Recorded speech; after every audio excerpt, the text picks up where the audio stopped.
Hey folks, it's Greg and Jan of Strange RV Tours. Today we're in Arlington, Texas, and we are at the International Bowling Museum and Hall of Fame. And isn't that a cool statue? It's amazing. Got a whole family there. And we're gonna go inside and check this place out. They're supposed to have a database of people who've bowled 300 games, or a display of names of everybody that's bowled 300 games. They used to have at the one in St. Louis, I know. And now this one, I'm not sure if they will or not. I'm hoping they do. I brought one of my 300 rings today, so anyhow, hopefully my name will be in there somewhere. We'll see. Ready to go in? Yeah. We're in Arlington, Texas, you guys. We're at the International Bowling Museum, and this is supposed to be the training center, I think. See? International Bowling Museum and Hall of Fame. We drove all the way out here, and it looks like they've got this side closed. This is the training facility. And it's massive. Nobody's here. So let's just kind of sneak around a little bit, you guys. Wow. 2011, 2017. I don't see anybody around.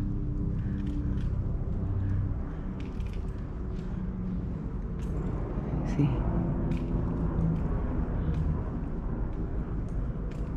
Wow. I hear people talking down the hallway, but like they're having a meeting or something. So you want to check out the other side or something? We'll go to the museum. Oh, okay. This is just the training side, I guess. Alright guys, the first display we came to here is called the Strike Bike, built by Orange County Choppers from the TV show American Choppers.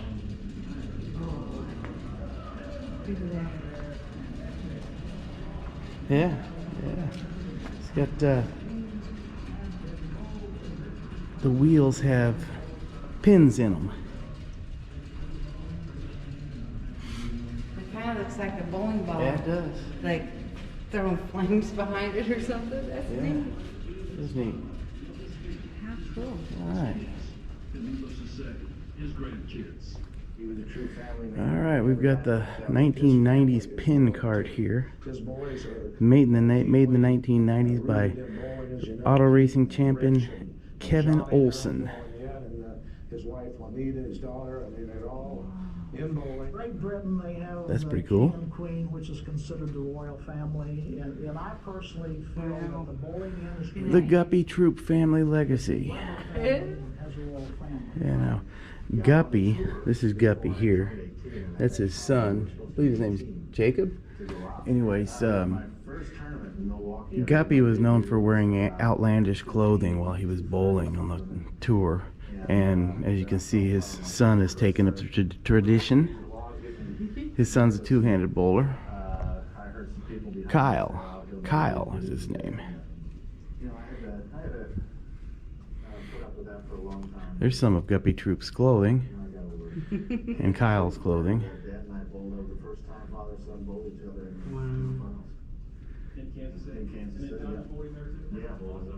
Some awards that people have won. Del Ballard. If he needed to strike out to beat me right then, I could just pack my The Ballard family. And now, Channel 5 Eyewitness He used to drill my bowling balls. There's Dick Weber and oh goodness, and Pete Weber. Isn't he the one that goes like this all the time? Yeah. He's like, like I know I am. You are. You are. I know I am. He screamed or something. Who do you think you are? I am. yeah. That's what his famous saying was. Who do you think you are? I am. Great bowling family. Oh, there you go. Parker Bone. We used to watch his videos Yeah. for training and different techniques. Yeah. Parker has 35 PBA titles. And a friend of ours grew up with him and bowled with him in youth leagues years ago. There he is. He won the Steve Nagy Sportsmanship Award. Ah, the earliest known game of bowling. Egypt, the land of pharaohs, pyramids, and civilizations first. Those are tiny little bowling pins and a bowling ball over there. In 2002, a team of archaeologists from Pisa, Messina, and Trieste, Italy, led by Anna Brashani, discovered what appeared to be some form of a primitive bowling alley more than 17. It's a mummy holding a wrapped up bowling ball. The limestone alley was Mummified. approximately 13 Yeah. feet long, 8 inches wide, and 4 Lawn bowling. and there was a We were at an RV park once that had lawn bowling. We didn't get to do it though. Wrong time of year.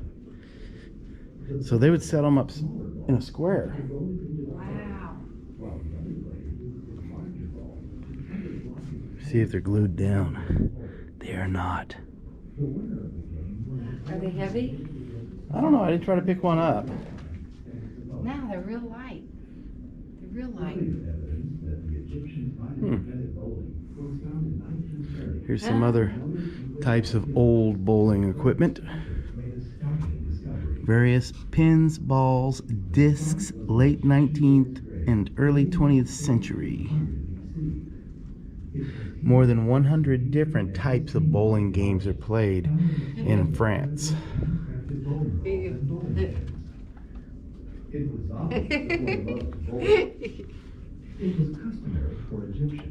I know that dude. Are you supposed to slide this up? Sir Francis Drake. What English vice admiral wanted to finish his game of bowls before battling the Spanish Armada? Okay. Okay. Which English king outlawed bowling in order to keep his troops focused on their archery practice? Henry VIII. I don't know. Edward III. You didn't know that? Come on. What's the earliest mention of bowling in American literature? Oh, yeah. Flip it. That way. Rip Van Winkle. Oh, okay. Okay. Which colonial founding father had difficulty picking up spares during his game of 9-pin? Thomas Jefferson, I said. William Penn. Oh, he was way before Thomas Jefferson. What state is currently home of the only active 9-pin leagues in the United States? I would say Pennsylvania. Texas, really? Who knew? And it's right there. Yeah, right. That's the official playground for those guys, I guess. Yeah. Where's the only place you can play a 9-pin variation called cock-tat? I would say New Jersey. Missouri. Or St. Charles, Missouri. Okay. Some beer steins This is and King pitchers. Spirit. Yeah. High Society debut in 1896 in Springfield, Massachusetts in the Morning Union. At the more fashionable clubs, the gowns are apt to be more stylish, more appropriate to a drive or tee than vigorous exercise. I bet a lot of those ladies stepped on those long dresses. Bowling bag from 1910. It looks like a wooden box. It looks like it's a ball from 1910 too. Wow. That's cool. Early 20th century trophies. Man, they were made sturdy back then. Is America talking about how they can be different sizes and different weights back in the old days. Wow. So they're supposed to be 27 inches in circumference and weigh no more than 16 pounds. This ball weighs 9 pounds and has a 23-inch circumference. That's a little bowling ball there. Yeah. This one only has 2 holes, I think. Yeah. Just 2 holes. Huh. Okay. These are different medals that people have won in bowling events. And looks like these are the belt buckle here on the back over there is from 1940. So those are from 1939 to 51. I didn't realize we were probably being loud, and this guy heard everything. Pin setters. Yes, they years ago. Name's Ronnie. They didn't I'm a have pin boy. pin setters, so You could say that the men old would days actually, had or ups and boys, downs. would actually set You the set pins pins up up, for you, and and you you kept would them down. tip them by tossing a quarter You know, down the I'm pretty lane. PO'd about these here automatic pin setter machines taking my job. I've been working these hours going on 3-4 years. And listen, I do okay. That's Better creepy. than any of the older guys. Isn't that creepy looking? Hey, spotting pins ain't no game for sissies. It's tough, and it's dirty, and you can get hurt. And I ain't kidding. Gotta be able to take a beating. What with pins flying around, hitting you in the shins and the knees and stuff.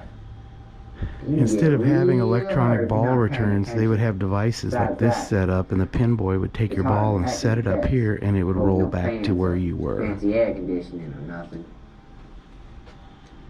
Yeah, some of the guys smoke every chance they get. Some of the guys have some pretty bad habits. They don't last long. Looks like I got myself a customer. And don't worry about me none. Boss says when the new pin sets are in, I have to work at the front counter. Hey, why don't you bowl a couple lines? Why? And here's more of a I'll see you around. modern day pin setter, but this one still did use pin boys, it looks like, to load them. Yeah. I think the bowling alley in Tyler where I bowl has ancient pin setters. Theirs break down every week. Yeah. A newsstand here, probably got lots of bowling stuff. Look, It's this, man. 1941 bathing suit. That's cute. Yeah, it is. There you go. 1901, Buffalo, New York. Teddy Roosevelt sworn in as youngest president in U.S. history. That same year, the American Bowling Congress holds its first tournament in Chicago. Thousands of fans watch the action. 1902, the bowling civil war continues to heat up as Chicago and New York argue about oversized dodo ball standards and regulations. And elsewhere, the WIBC, Women's International Bowling Congress, is founded. Dues are set at 50 cents a year. We've got an old ABC television camera here. 1926. And it's supposed to be Chris Schenkel on camera, huh? Oh, he's across the hallway over there. That's the guy that this guy is supposed to be videotaping. Bowling breaks onto the national stage. Basically, it means it's on TV now. 1936. Boulder Dam is completed 2 years ahead of schedule. Won every There it goes. That 12th ball. That 12th ball. How do you like that? Now, All right, we got the Budweiser bowling team Wow. featuring Dick Weber. There's his photo up there and his jersey. And it looks like their big competition was Stroh's beer from Detroit.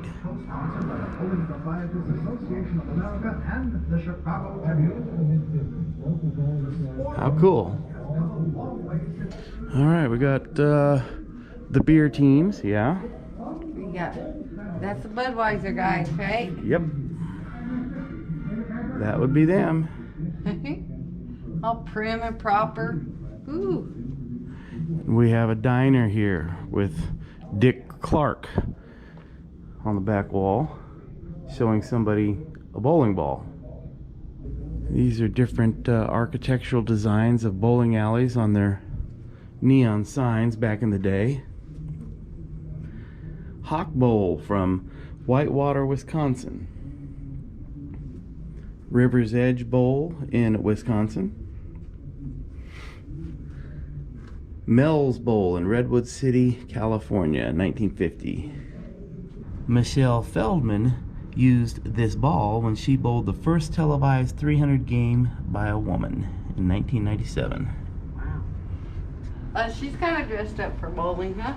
And she's going to the bowling prom. Yeah. Touch to begin. Yeah. Now you know the ladies would come in here and they would go to the Hall of Fame and try to figure out who the best bowler was or is, who won all the awards, and the men come here and they just say, yeah, she's prettier than this one. Yeah, oh, look at the legs on this one. Yeah. Here, there you go. There. See? There's some legs, honey. I'm just saying, not me. Bev Ortner. I thought it said Ben. Huh. She had the first 800 series by a woman in 1968. Really? Yeah. Okay. As I said, Major moments in women's bowling. Okay. I recognize her. Kelly Cullick, her. yes. Liz Johnson, Yeah. yes. Let's see. I don't think anybody else I really recognize. Lisa Wagner. Okay. Wendy Mcpherson, yeah. Yeah. That one right More there. awards. That ball looks like the ball that I had way back. I wonder how old that is. See, 1977. Okay. Yeah, I had one like that, just about that color, and I got my first 200 with it. Yeah? Yeah. How many games did it take you? I don't know. I was in a league. So you bowled like 6 games and had a combined score of 200? Yeah, there you go. Here you go. We got a movie. Annesburg West Mortuary Team. Oh. That's kind of grim. We just happen to have some here. No, not pinballs. Pin setters. As the screen comes up, you see a true hidden treasure of the International Bowling Museum. 2 Brunswick B10 semi-automatic pin setters. Their serial numbers date them to 1942 This is cool. or 1943. They are semi-automatic because pin boys were needed to mechanically lower the pins onto the pin deck. Bowling in the 1936 Berlin Olympics. I had no idea that they had bowling in the Olympics back then. Wow. Triple Crown, Grand Slam, and beyond. These are the Triple Crown winners. Pete Weber, Mike Albee, Johnny Petralia, Norm Duke, Chris Barnes, Jason Belmonte, Billy Hardwick. There's a U.S. Open champion trophy. The CBS Bowling Classic Award given to Don Carter. Walter Ray Williams. In my opinion, that's the greatest bowler ever right there.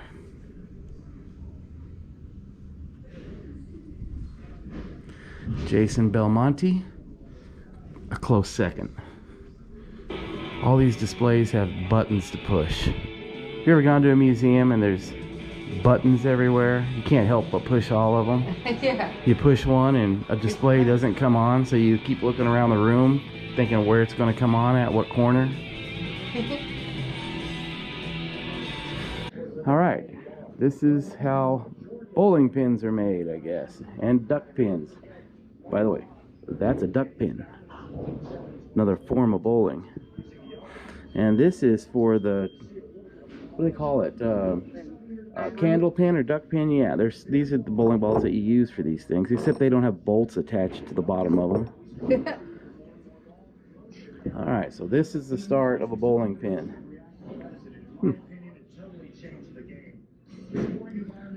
Put onto a lathe and turned. So it's not one piece, it's got all those little pieces. I thought it was one solid piece. No. And then they cover it with plastic. And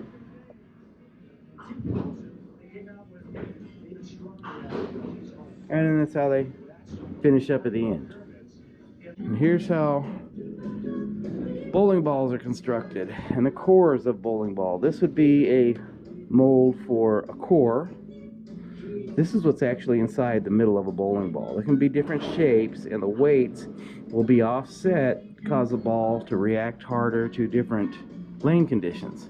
Oh, one of my favorite movies, The Big Lebowski. Dude. That's right. All right, guys. Okay, guys. I found myself here. Actually, Janet did. And there's actually, here I am, Greg King, Las Vegas, Nevada, 300 game, 2007. Here's another one, Las Vegas, Nevada, US, 300 game, 2007. So I am here in the Bowling Hall of Fame. Cool. There's one of my rings. Awesome. Cool, huh? Yeah, you're famous, Yeah, baby. I'm famous. I'll go down in infamy, infantry. I don't know, one of those words.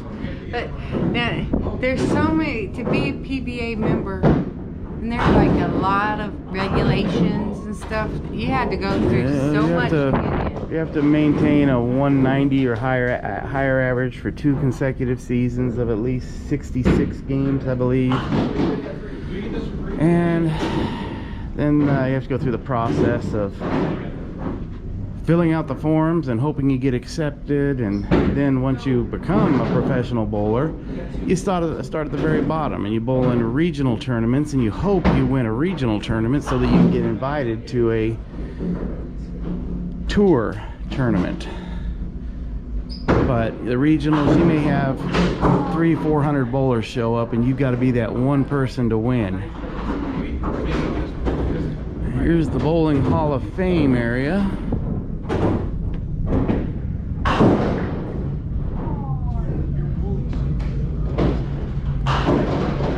Neat place.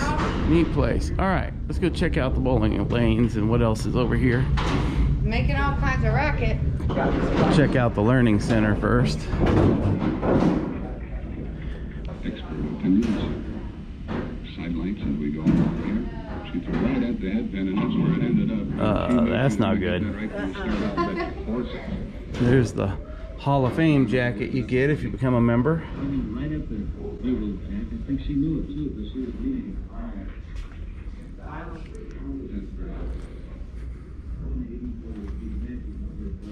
All right, we're gonna see Janet's expertise here. Get her professional bowling form here.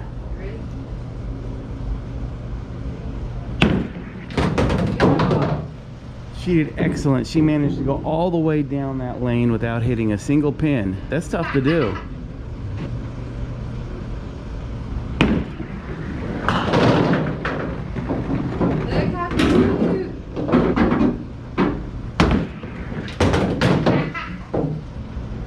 She likes throwing to the left side of the lane. Yeah, I know. There's no finger holes. I'm sorry. You're not used to bowling unless you can put your fingers in, huh? Yeah. There you go. Yay! You want to try it? Sure, sure. There you go. I bet Mr. Pro Bowler here can do better. No, I bet he can. There I you need go. the bumpers on. Yeah, there you go. Feels light, doesn't it? Uh-huh. It's so funny. Let's see what kind of form he has. Look at that. Whoa! Let's see. There we go. There you go. Whoa! That should have been. It is in the pocket, baby. Robbed. You were robbed, yeah. So I think you should bowl left-handed. It's weird. Okay, this is going to be the most uncoordinated thing ever. Watch this, guys. Left-handed. There's bumpers up. You're better left-handed with the bumpers up. Yay! Well, that was fun. It was.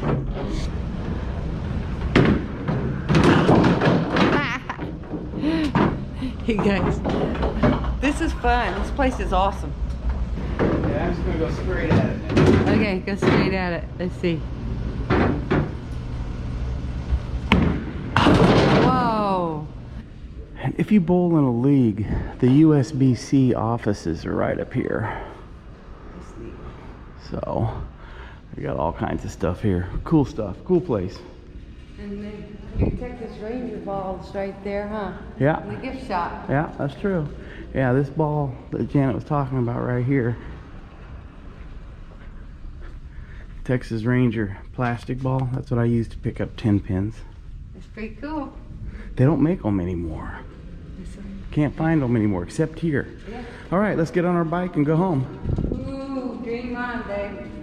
All right, guys, we hope you enjoyed this little visit we made out here to the International Bowling Museum and Hall of Fame in Arlington, Texas. Really a nice place. Really a nice place. I was surprised it had so much. Yeah, yeah. A lot of interactive displays and stories and movies, and you get to see all the old clothing that they wore, the old bowling balls. It was awesome. Yeah. It's amazing how this game has been revolutionized by modernization. There you go. Take it easy, folks. We'll talk to you later. Check out our Patreon site. Strange RV tours will take you places with Greg and Janet's smiling faces. You might see a crazy flavored soda review or some tips to fix your RV too. So come along, won't you join us, friend, as we discover what's around the bend. Just sit right back in your easy chair. Strange RV Tours is on the air. Strange RV Tours is on the air.